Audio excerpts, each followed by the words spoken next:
आइए हम त्वरण पर चर्चा करते हैं। त्वरण को वेग परिवर्तन की दर के रूप में परिभाषित किया जाता है, यानी वेग परिवर्तन की दर को हम त्वरण कहते हैं।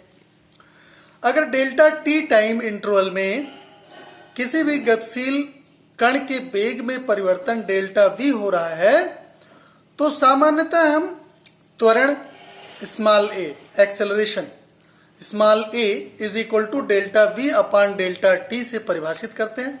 एक सामान्य सा सूत्र हो जाता है स्मॉल ए बराबर delta v upon delta T. अब इसमें त्वरण जो है, चूंकि वेग परिवर्तन इन्वॉल्व है, वेग सदिश राशि है, इसलिए त्वरण भी सदिश राशि है।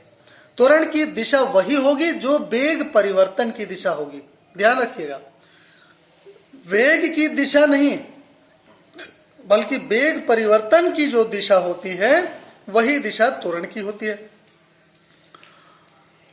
अब चूंकि वेग परिवर्तन जीरो भी हो सकता है, धनात्मक भी हो सकता है और ऋणात्मक भी हो सकता है, इसलिए त्वरण भी धनात्मक हो सकता है, जीरो हो सकता है और ऋणात्मक हो सकता है।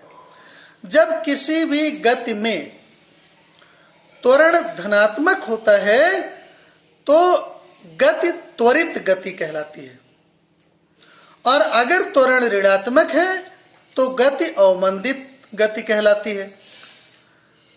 ऋणात्मक त्वरण वाली गति धीरे धीरे मंद होती जाती है और एक क्षण आता है समाप्त हो जाती है। त्वरित गति वाली जो गतियां होती हैं उसमें मतलब जीरो मूवमेंट से, स्टैटिक पोजीशन से मूवमेंट बढ़ता है और स्पीड धीरे धीरे बढ़ती है। और यदि किसी केस में त्वरण जीरो हो, त्वरण जीरो होने का अभिप्राय है कि वेग परिवर्तन नहीं हो रहा है। तो वेग परिवर्तन नहीं हो रहा है, इसके लिए दो स्थितियां हो सकती हैं। या तो वेग हो ही ना, यानी वस्तु गतिशील ना हो बल्कि वो स्टैटिक, अथवा अगर वस्तु गतिशील है तो उसका वेग नहीं बदल रहा है, यानी वेग कांस्टेंट बना हुआ है, तो गति एक समान गति होगी, यानी एक समान गति में त्वरण शून्य होता है। ठीक। अब देखो, त्वरण भी दो तरह से होता है, एक समान त्वरण और परिवर्ती त्वरण। एक समान त्वरण में त्वरण उस त्वरण को कहते हैं जिसमें वेग परिवर्तन की दर समान बनी रहती है।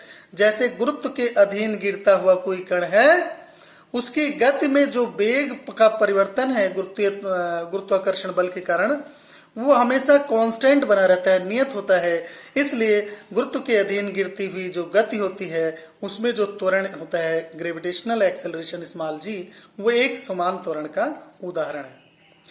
लेकिन अगर वेग परिवर्तन की जो दर है वो समान नहीं है, यानी अलग अलग समय अंतरालों में अलग अलग है, तो ऐसी गतियां ऐसी गति का जो त्वरण होगा वो परिवर्ती त्वरण या असमान त्वरण कहलाएगा। जैसे बस स्टेशन पर आप खड़े हैं, कोई बस रुकी हुई है, उस रुकी हुई बस को जब ड्राइवर चलाता है, चालक चलाता है, तो एक्सेलरेटर से इंजन को जब एक्सेलरेट करता है तो आप देखेंगे कभी स्पीड तेज हो जाती है, कभी स्लो हो जाती है, कभी कांस्टेंट बनी रहती है। तो इस तरह का जो मूवमेंट हो रहा है उसमें जो वेग परिवर्तन की दर है वो नियत नहीं है, अलग अलग समय अंतरालों में अलग अलग है। इसलिए यहाँ पर जो त्वरण है वो असमान त्वरण, परिवर्ती त्वरण है।